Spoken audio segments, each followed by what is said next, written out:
वडिलांचा राजकारणाचा वारसा चालवणाऱ्या अनेक मुली आपल्याला देशातल्या माहिती आहेत आणि यातच एक नाव आहे मीसा भारती. बिहारमधल्या पाटलीपुत्रमधून राष्ट्रीय जनता दलाच्या त्या यावेळच्या लोकसभेच्या उमेदवार आहेत.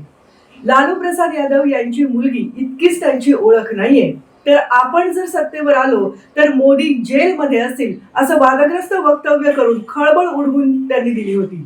आणि मीसा भारतीच आहे आजचा आपला चर्चेतला चेहरा.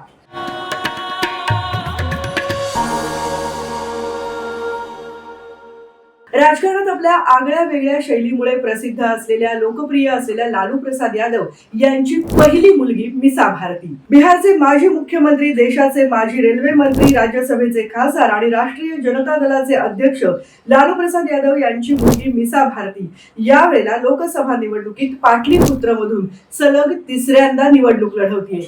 यापूर्वीच्या दोनही निवडणुकांमध्ये त्यांचा पराभव झालाय. लालू प्रसाद यादव आणि राबडी देवी या बिहारच्या माजी मुख्यमंत्री दाम्पत्याची मीसा भारती ही सगळ्यात मोठी मुलगी. लालूंची राष्ट्रीय राजकारणातली वारसदार म्हणून त्यांच्याकडे पाहिलं जातं. ते स्वतः MBBS आहेत. जवळपास 17 वर्षांपूर्वी लालू प्रसाद यांना चारा घोटाळ्यात दोषी जाहीर केल्यानंतर त्याच वेळेला मीसा भारती यांच्याकडे RJDची कमान सोपवली जाईल अशी चर्चा होती. पण त्यावेळेला त्यांचं वय खूपच लहान असल्यामुळे बिहारच्या मुख्यमंत्रीपदी त्यांची आई राबडी देवी यांची नियुक्ती करण्यात आली अशी देखील चर्चा आहे. इतकंच नाही तर गेल्या वर्षीच्या मे महिन्यात लालू प्रसाद यादव यांनी नितीश कुमार सरकारच्या विरोधात पाटण्यामध्ये एक भव्य रॅली काढली होती.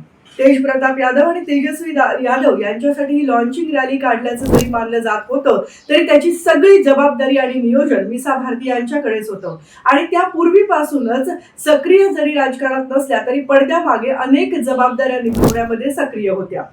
10 डिसेंबर 1999 रोजी जन्मलेल्या आपल्या पहिल्या मुलीचं नाव लालूंनी मीसा का बरं ठेवलं असेल, तर तो एक रंजक किस्सा आहे. आणीबाणीच्या काळात केंद्र सरकारच्या विरोधात जयप्रकाश नारायण यांनी देशभरात आंदोलन पुकारलं होतं. लालू प्रसाद यादवही या आंदोलनात सहभागी झाले होते. मीसा म्हणजे maintenance of internal security act अंतर्गत त्यांना तुरुंगवास झाला होता आणि ते तुरुंगात असतानाच 22 मे 1976 रोजी त्यांच्या पहिल्या मुलीचा जन्म झाला. लालूंचे सहकारी प्रभाष जोशी आणि राम बहादूर यादव यांनी तिचं नाव मीसा ठेवावं असं सुचवलं. व्यवसायाने डॉक्टर असलेल्या मीसा यांचं लग्न 1999 मध्ये सॉफ्टवेअर इंजिनियर असलेल्या शैलेंद्र कुमार यांच्याशी झालंय. त्यांना 3 मुलं आहेत. मीसा यांचा सामना ज्या रामकृपाल यादव यांच्याशी होतोय ते रामकृपाल यादव लालू प्रसाद यादव यांचे एकेकाळचे अत्यंत निकटचे सहकारी होते.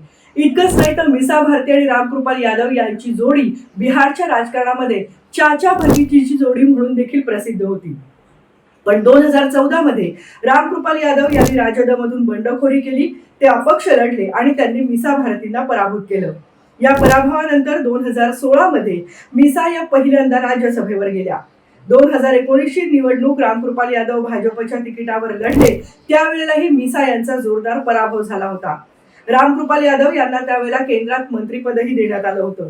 तर 2022 मध्ये मीसांना राष्ट्रीय जनता दलातर्फे पुन्हा एकदा राज्यसभेवर पाठवण्यात आलं. आता लोकसभेच्या रिंगणामध्ये पुन्हा एकदा ही चाचा भतीजीची जोडी समोरासमोर उभी ठाकली आहे. थेट बेधडक बिनधास्त बोलणाऱ्या मीसा यांना राजकारणाचा वारसा तर मिळाला आहेच, पण आई आणि वडील हे दोघंही मुख्यमंत्री राहिल्यामुळे सत्ता कारणाचा देखील त्यांना चांगलाच अनुभव आहे. मीसा यांच्यावरही आर्थिक अफरातफरीचे आरोप आहेत. त्याची चौकशी देखील सुरू आहे.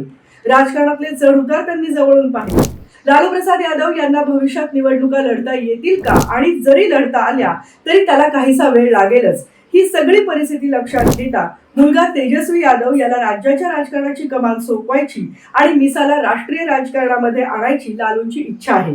मीसा यांना तर सुरुवातीपासूनच राजकारणाची आवड आहे. त्या महत्वाकांक्षी देखील आहेत. एका नेत्यामध्ये असलेले सगळे गुण त्यांच्यामध्ये आहेत. स्वभावानं काहीशा संतापी असलेल्या मीसा भारती त्यांच्या बेधडक बोलण्यासाठी प्रसिद्ध आहे. त्यांच्या मागे कार्यकर्त्यांचं पाठबळही आहे. 2019च्या निवडणुकीत राष्ट्रीय जनता दलाला एकही जागा जिंकता आली नव्हती. यावेळची परिस्थिती बदलली आहे असं मीसा यांचं म्हणणं आहे आणि म्हणूनच त्यांना यावेळेला विजयाचा विश्वास आहे.